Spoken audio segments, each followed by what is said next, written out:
Oh, I think you're shaking the table. Okay. Yeah. Let's not do that. Yeah. No, so just turn LinkedIn off.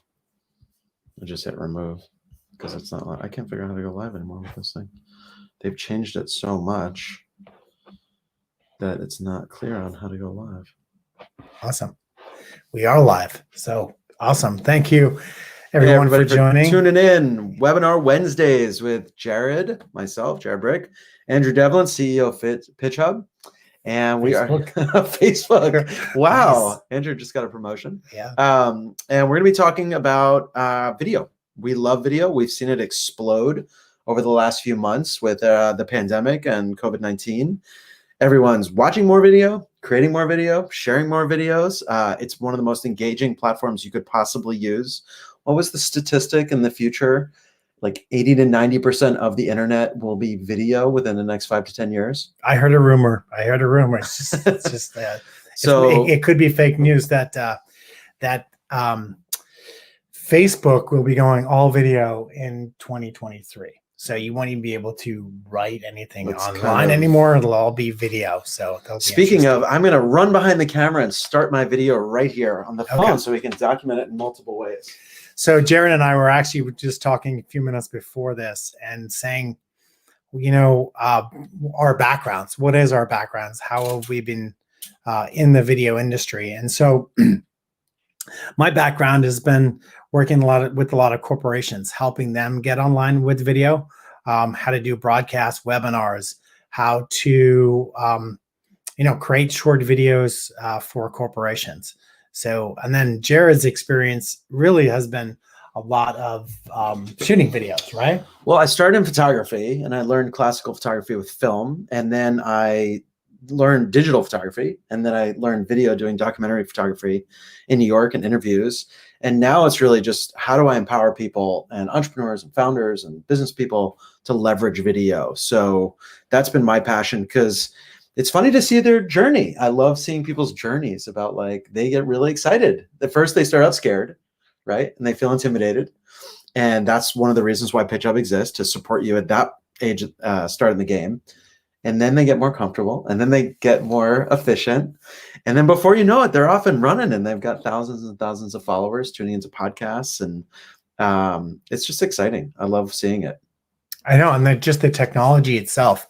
Just even this technology. So we're using StreamYard, and literally to do something like this, you know, just 5 years ago would be setting up servers and just doing this whole network.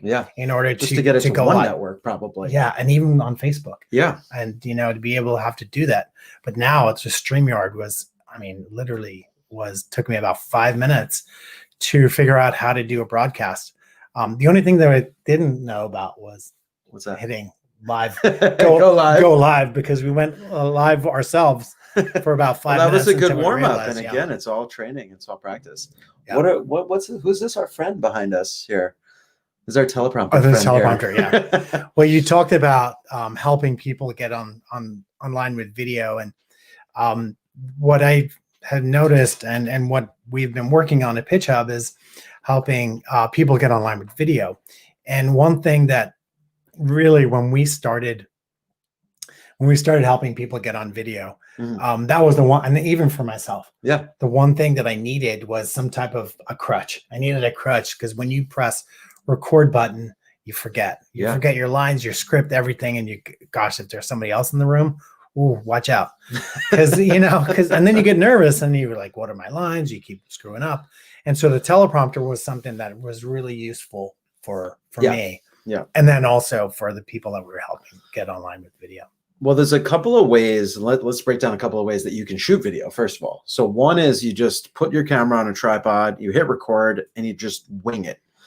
Now, if you've been in the game for a while and you've got a little bit more experience, then that's okay because you know your points, you know what you want to hit, you're looking at your timer, but that's a more advanced technique. And I don't recommend that for people when they're getting started. Just the go live and wing it model. So some people can do that. You often do not hit all your points. You often forget something and you often look at it and go, why didn't I say that? Why didn't I do this? So that's like one way to do it. The second way to do it is a piece of paper or a Post-it note where you're looking up and down and you're trying to hit your points. And we've all done that before, where you're kind of post-it note, paper, trying to hit your bullet points. And again, if you're good, you can kind of slickly get by. But this is your best friend right here. This is your teleprompter. So this is how the pros do it. This is how news anchors do it.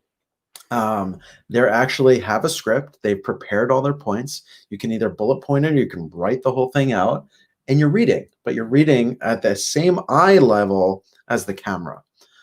So if I'm good, I can actually read and go, I get asked questions every time from a home buyer, and that's if they've already have a pre-approved loan. So I'm actually reading the teleprompter behind us, and we can play it so you can see it in action, the scroll speed, and it's a paste with your voice. So have a pre-approved with a lender, and they will credit and get you and go shopping for a loan with another lender. So again, you stop for a second, watch. Yeah, go for it. No. You stop. It stops talking. So how does it do that? It's going to track your voice.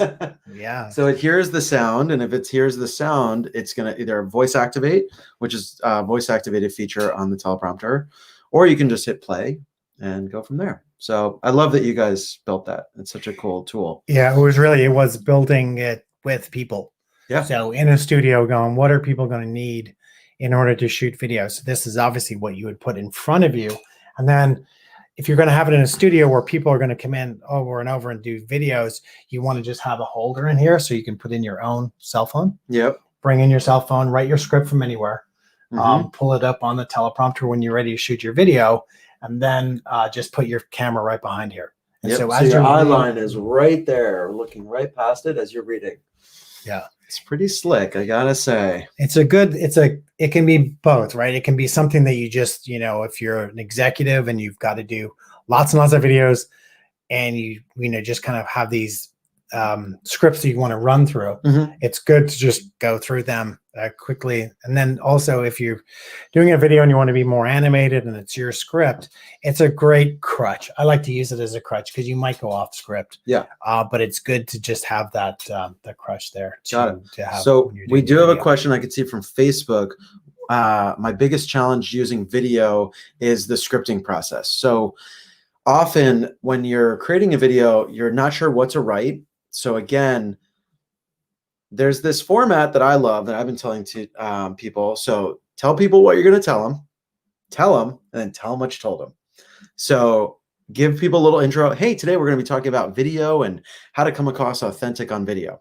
Now go through the points of how to be authentic on video, and then do a quick recap of today. We talked about 3 different things on how to be authentic on video. So that's an easy structure on how to create a script when you're just not sure what the script should be. So tell them what you're going to tell them, and tell them what you told them. And then always have a CTA, a call to action at the end of your videos. So what do you want people to do next? What is that next step you want people to take? Always put it in there. You can put it in the beginning, say, hey, you can subscribe to my channel, you can follow me. And then at the end, give them a little reminder, and everything's value driven. Yeah. So a challenge for a lot of people is, what is the script I should use? Another great tip is just use the FAQ. Like, what are the questions you're always getting at your business? Answer those via video. I think that's a great way to create a script and come up with content, because content can also often be the thing that stops people. Like, what's the content? And I think when we talk to a lot of people about, probably a big question that we get from a lot of folks. What type of content, help me. What should I do? Content? Yeah. What should I say? And, in real estate, or really any type of business, over the last week, what is the most common questions you've been asked by your audience, by customers, by your prospects, and people you've been talking to in the industry? Write down those questions, because if you're hearing them over and over again, it's something that people are going to hear, that you're going to tell them, and they're going to get a lot of value from you and what you've kind of on your knowledge on the industry. Yeah, I mean, you want to share in 3 different areas: be educational, be inspirational, be entertaining, which is probably the hardest one, and then always be providing value, always be giving back to people, letting them know, just like we're trying to do here. We're just trying to help people give back. We have no agenda. We don't need you to go sign up, but if you want to go check it out, we're here as a resources, but there's not a deeper agenda. It's really just to be of value. Yeah. I forget if we covered that or not, but really it was what we're trying to do every week is we want to basically answer people's questions. Yep. It doesn't have to be about PitchHub. It's just about what are your challenges with video? How can we help you get online? Because I'd like to say that, you know, before COVID, there was probably about 5% of the industry doing video. The rest of the 95% is thinking about it. And then all of a sudden now it's, you know, changed. That's changed. Everybody, you just don't exist because everybody's going to find you online, and not in other places. So yeah, they literally cannot find you other than digitally right now. So it's good skill to have. It's not going away anytime soon. So let's build that muscle, get stronger, and figure out ways we can do it. So we got another question coming in. Do you use a phone or a camera, a DSLR as they're called, digital single lens reflex camera? I will grab one just so you can see what it looks like. Everyone knows what a phone looks like. So this is a Sony camera that I use for different projects. Has lenses that you can attach, has flash you can attach, batteries, memory cards, all that stuff. Do you need one of these? No. That's the beauty. You do not need one of these to get started anymore. The phone cameras are so good now, up to 4K. Soon we'll see 6 and 8K cameras. You really don't need a camera. There are some things you can do with cameras that you can't do with phones, but we'll cover that in another question another day. So if you have a newer phone, go ahead. I was just going to say, if you're going to show up to shoot a video for a CEO or somebody, that definitely you want to have one of these, and maybe your mic and a mic and a microphone, but your smartphone behind it, yeah. You know. But it's it's something that you should have if you're a videographer and yeah, you're going to shoot some executives and stuff like that. And showing up with your smartphone will do the trick. But you probably. Well, I think the phone is a nice addition. So we have a 2-camera setup here today. The phone is a nice addition to go live to a different social channel. It's also nice to back it up to your phone so you can share it in different ways. The nice thing about the phone cameras is the rear camera is usually much higher quality. So the challenge is if you're going to do a selfie style and you're facing yourself, unfortunately, the front camera is not as powerful. So just to make people aware of that, it's not as high quality as the rear camera often on your smartphone.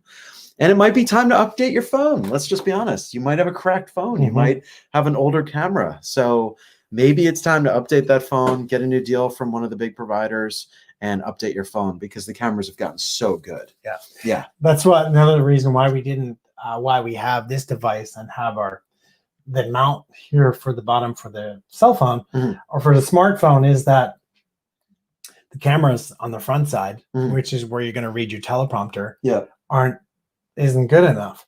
So if we could enable this, it would be great. But once that happens, then the game is going to be changed. There is that option to go with the front camera, but it's just the quality is low. The other thing that you're not seeing is lighting. Lighting is really important. We actually have 3 lights set up, 2 on the backdrop here. So lighting, sound, and image. Those are your 3 most important things that you got to be able to. How would you order them? It's like, is it image? It can't be fuzzy and blurry. So let's just say that. But could you go audio if you can't hear it? It doesn't matter. If you're doing a podcast, sure. But you're asking people to watch something. So you could make it mysterious. I think it goes video, audio, lighting. But again, your video is going to be quite poor if your lighting's really dark.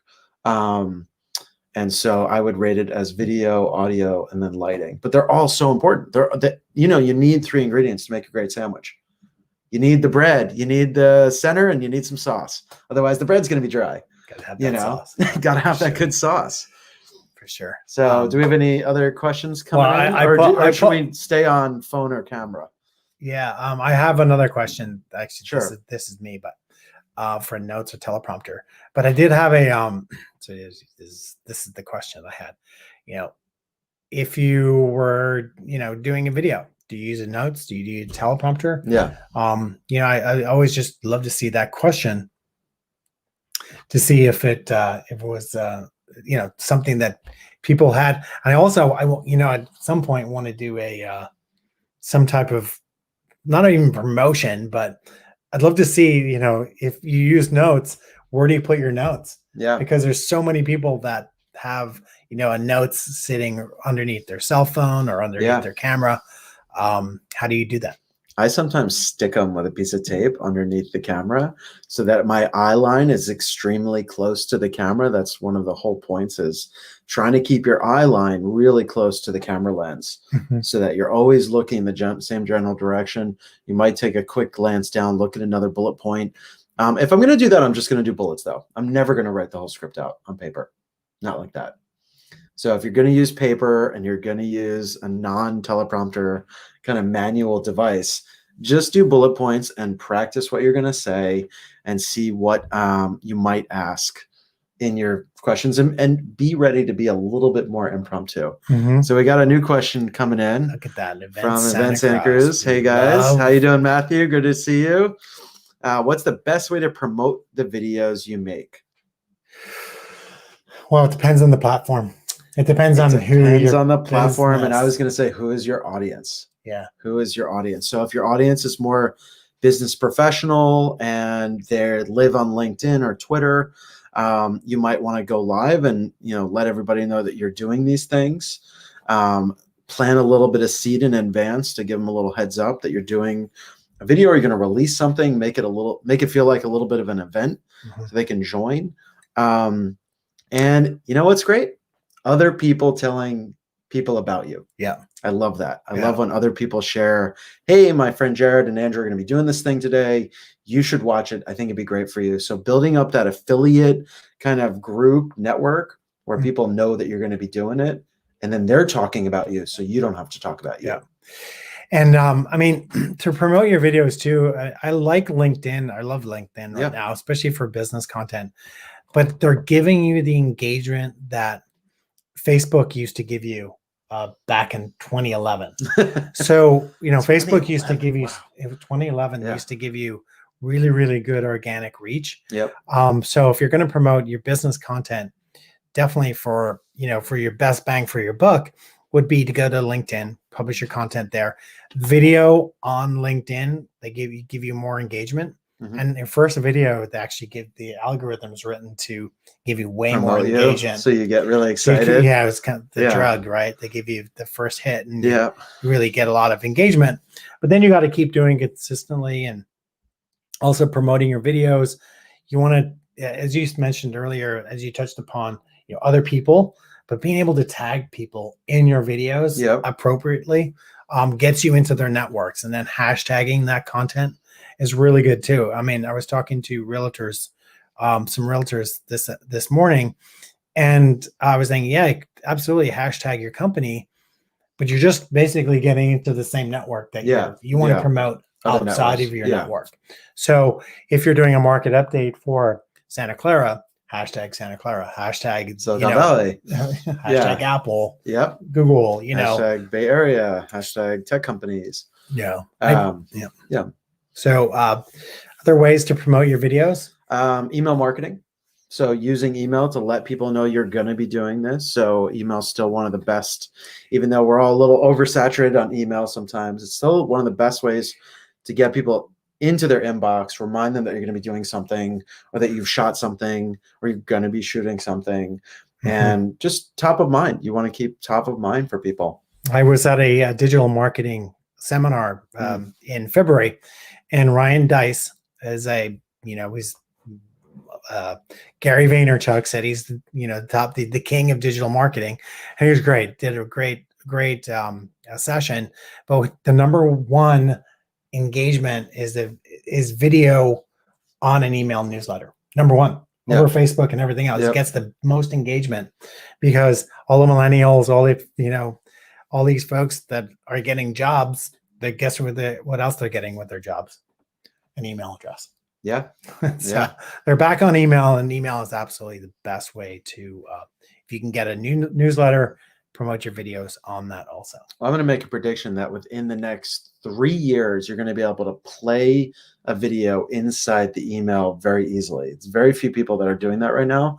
Most people, you see an image of a video and you click it and it takes you somewhere else to a branded channel. But I think in the next 3 years, so that's my prediction, By 2023, you will be simply, and you're not going to have to download anything. It's just going to play right there in your email, which right now it doesn't really do. I've only seen a couple of examples of that. Timestamp that. Let's timestamp that. that. 2023. Little That's my here. email video prediction. All right. Timestamped in there. Yeah. So let me talk to you a little bit about this. A lot of people don't know what the clapper was for. And in the film world, this is to start a scene with that sound. So when the audio editor hears that sound, he knows to roll. So a lot of people don't know what the point of these things is. And it's to track how many takes. We're a one-take wonder, so we only need one take. Mm-hmm. Well, actually, it was 2. Oh, yeah. We did 2. Sorry. We're not a one-take wonder. So really, this is to inform your editor. And I think we should probably tell people what's the power of editing. And the other, doesn't it also sync? All Syncs with the audio. Well, syncs, but they have multiple cameras and multiple audios and stuff like that. Well, it syncs with the audio, which syncs to the video channels on multiple cameras. So once you hear that clap, it syncs to whatever device you're recording to. Cool. It could be 1 camera or 4 camera shoot. But editing's huge. Yeah. I mean, even when I was learning photography, my instructors would say, do not show me everything that you shot, please. I don't want to see it. And this is back when we were shooting film. And so it was really a challenge to self-edit your own work, which is really difficult because you're attached to it emotionally. Mm-hmm. And then just decide what's the most important part of my video, what can I cut out, and then really make it a tight, nice edit. I think most videos right now, if you're doing live or unless you're doing education, you're really educating someone, they should be under 5 minutes. And so if you're running long and you like to talk, you should probably cut your content down in an editing tool. How long should their videos be for social media? If you want to use it for an ad, it should be under 60 seconds or hit that 60-second mark. I've gotten quite good just looking at my phone with a little timer and just keeping an eye on that am I hitting my points in 60 seconds without a script, or write a 60-second script and practice it. If you want to do a little bit longer, it's not just for advertising, 3 to 5 minutes is probably max time that you want to do for social media. But the power in editing is that you can get rid of stuff, you can condense stuff, you can stumbles, things like that. You want to work on that with your speech, and you can cut all that stuff out in the edit. What about, so since you're talking about videos and length of time, what different platforms do different videos timing? So Instagram is how long on the newsfeed? Well, the thing is with Instagram, you have your 1 minute, and then after that, it goes to IGTV, which is a longer video. And you're seeing that little TV box with a little lightning bolt icon now.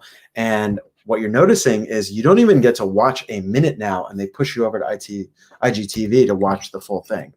So if you're going to be very popular on Instagram, then you're going to understand the 1 minute mark is to post. And then after that, you get to push it over to IGTV if it's a longer video. Does that do it automatically for you, or what? It's going to say, hey, you are longer than 1 minute. You should post this to IGTV. So you have to activate that in your settings and decide how if you want to use IGTV. There's no negative, really. It is a secondary app on your phone, but you can play it through your Instagram app. And so they do it automatically for you. So you said, did they used to do that before? Or no, they used to just cut it and say, hey, your video is 1 minute.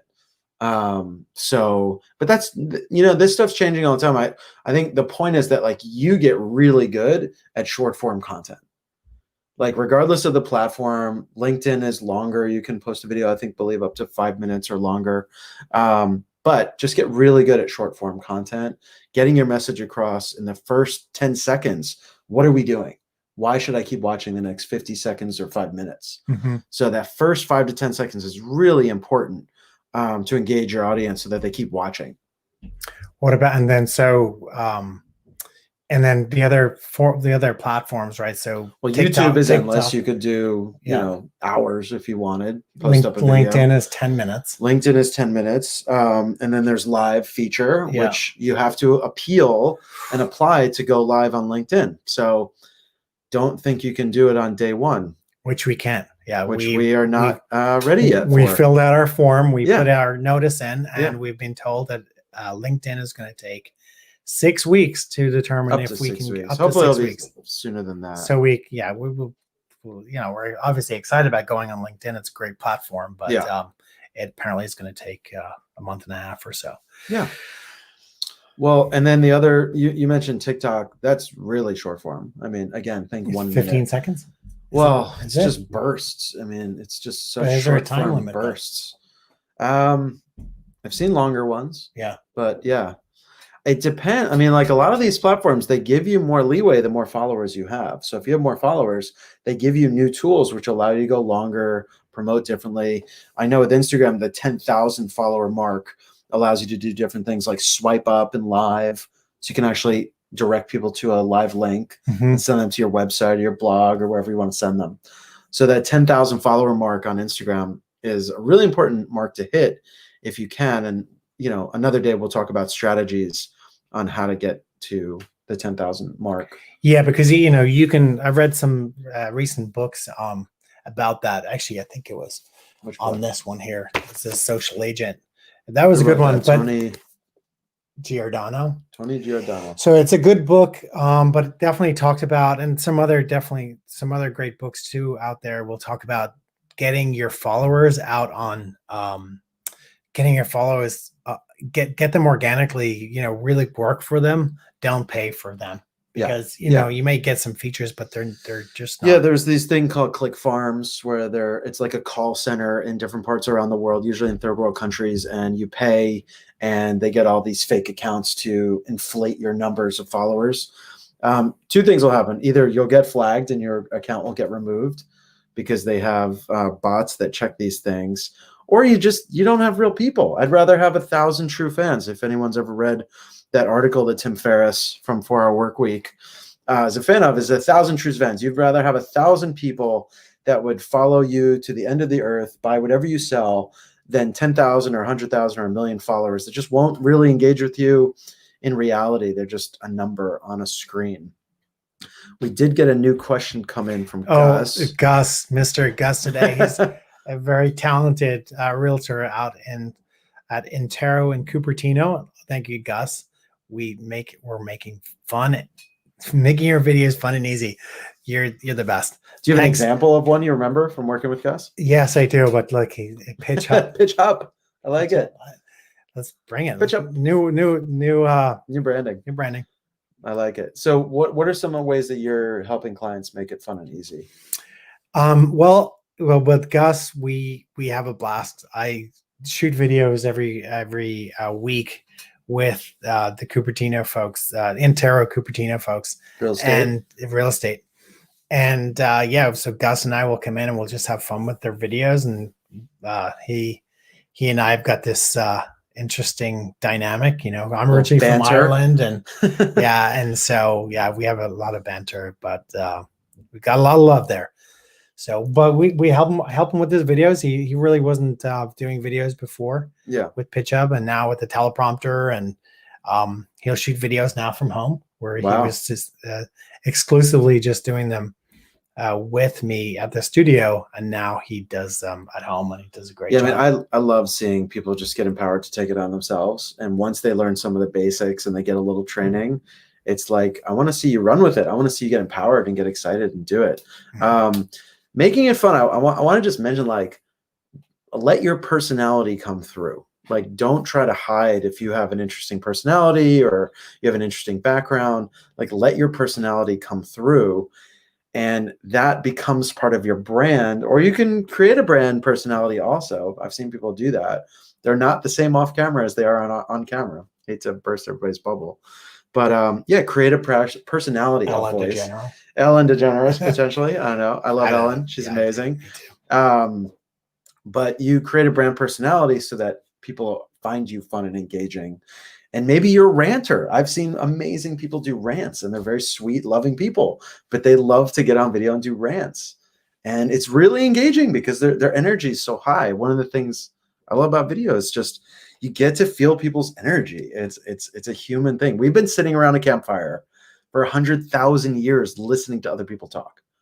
So it's in our DNA that we're just wired to watch humans and see your facial movements and see your voice intonations and see your hands move. And so I think we're just hardwired to watch video, and that's why video is exploding so much. Yeah. Plus the technology.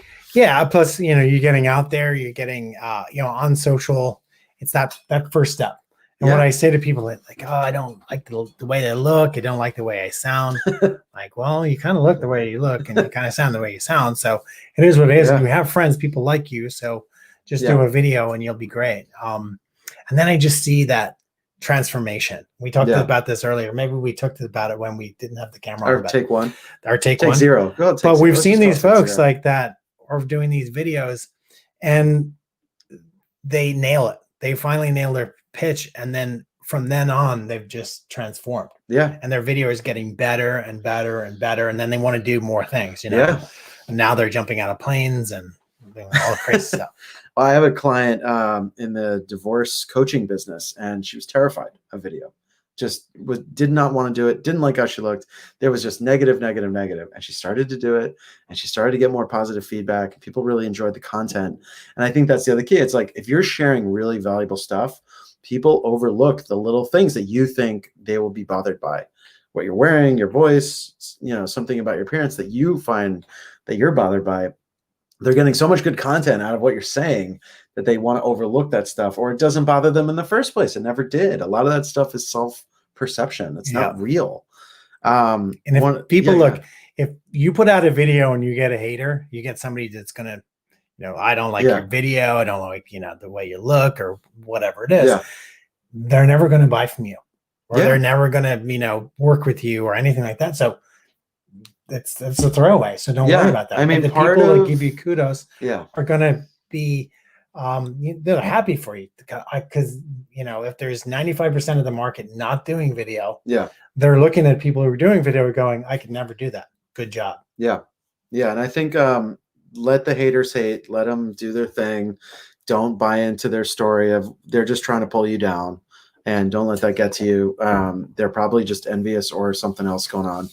So let them do their thing. Try to ignore it. I know it can be hard because some of that stuff hurts personally, but you will often not hear all the positive kudos, and you might hear negative things in comments and just delete them or disregard them. We got a couple of people on. Come on now. Okay, go on. We need to ask some questions about video. How can we make it easier for you guys to get on video? Or what questions do you have about video? That's really the purpose of this. We're going to start having more of an agenda. We really wanted to get used to the technology. We're using a platform called StreamYard, and super easy to use. So great platform. What we're doing is we're actually going live to multiple. I thought I would have to do Zoom and then connect Zoom up to all these platforms, but with StreamYard, we were able to throw on a camera, connect up to all the different platforms that we're connected to. So we're on live on YouTube right now. We're live on Facebook. It's all getting recorded, so we'll probably edit this up. And then also we can go to LinkedIn eventually when we get approved for that. Live on LinkedIn. So other things that are easy for people to get on video. We talked about the teleprompter earlier. Teleprompter is great. Oh, tool. I want to mention to people, we just recorded a tutorial on how to use the teleprompter.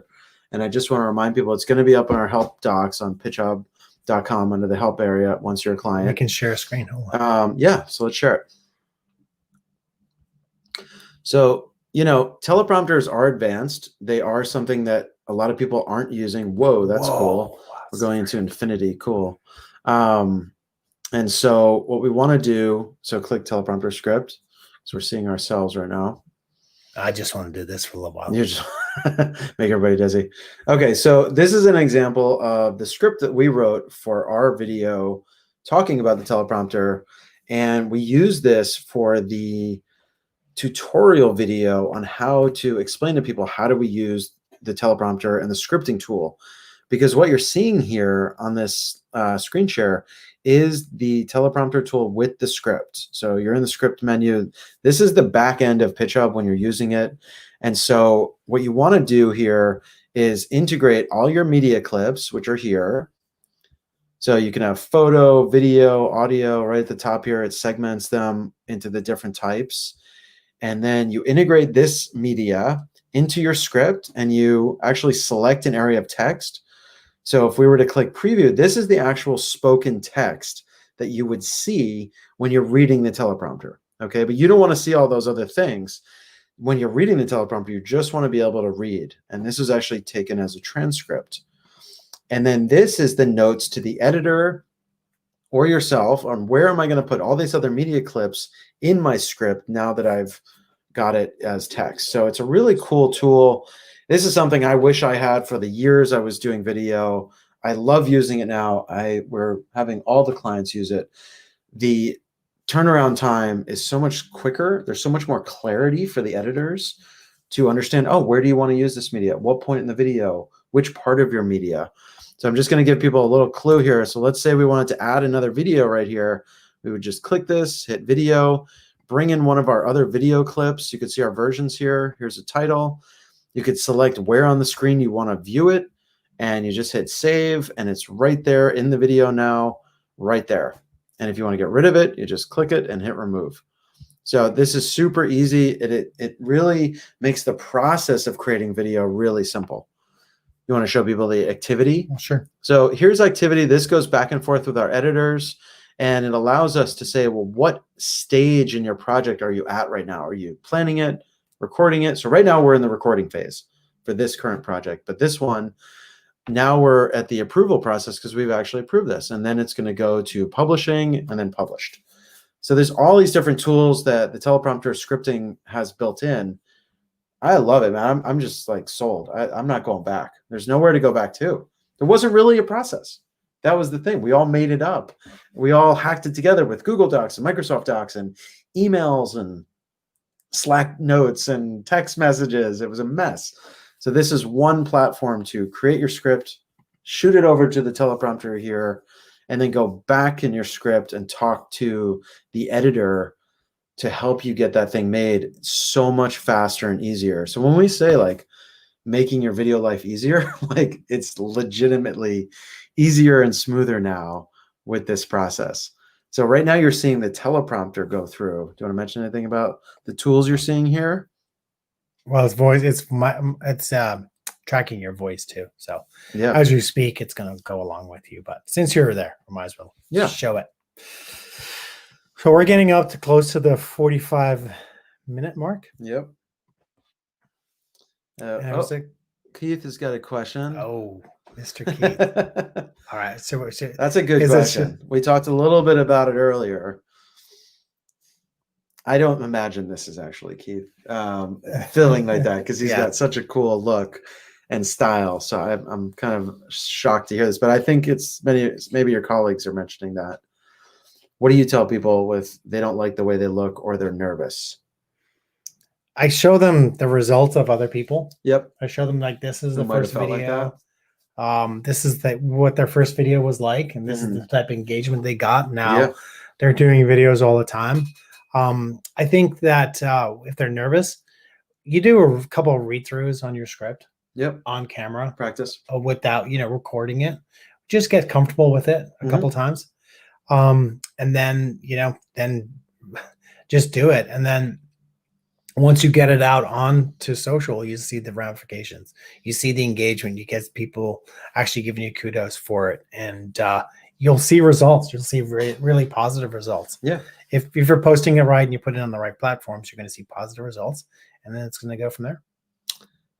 There's not a lot you can do as far as the way you look. You can change your look as far as your branding. You can have fun with it. You can dress fun. You can wear glasses. You can wear, you can make it fun depending on your brand. And lots of people do that.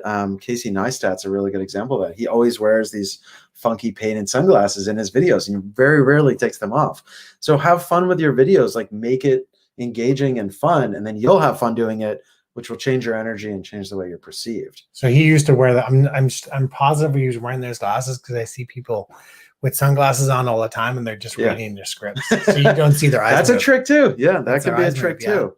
Yeah. As far as nerves, it just comes with practice, unfortunately.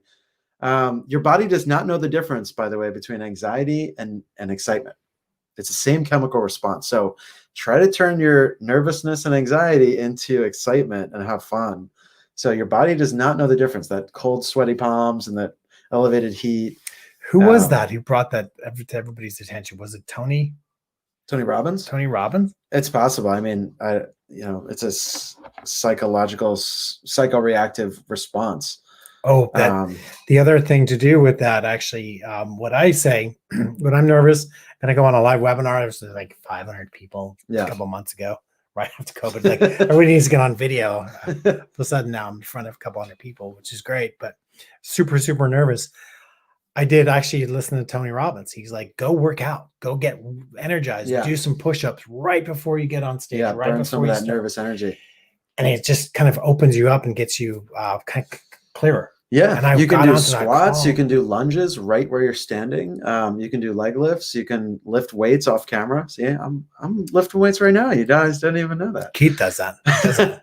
So yeah, burning some of that nervous energy in your body. If you're in a quiet space, just sing, dance, play music, dump around, like change your energy up. It's important. Your energy will be conveyed. So if you're coming across I don't know what to say right now. It's going to convey, and you will make other people feel nervous. So do try to work on some of those things about being nervous on camera. But I like to think that there's one person out there that I'm talking to and I'm having a conversation with them. I feel more comfortable with them. I forget that there might be hundreds of people at some point seeing these videos or thousands. I just think of one person I'm really trying to help, and that calms me down. I don't think of the masses. Talk to one person. Talk to one person. Your ideal customer. Camera. Ideal customer. Yeah. So we're coming up on the 45-minute mark at some point.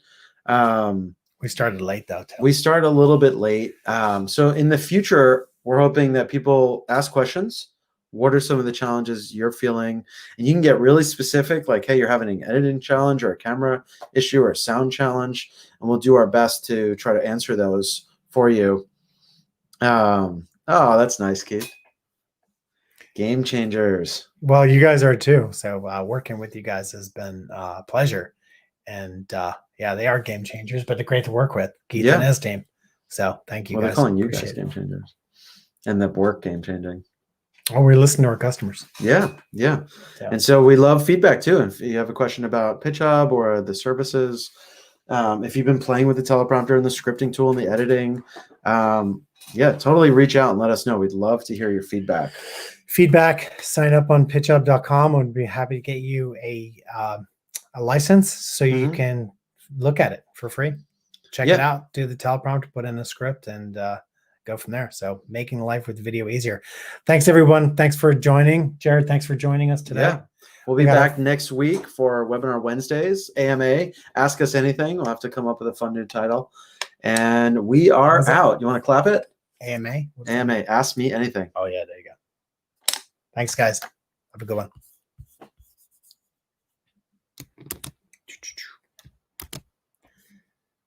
Bloody thing. See?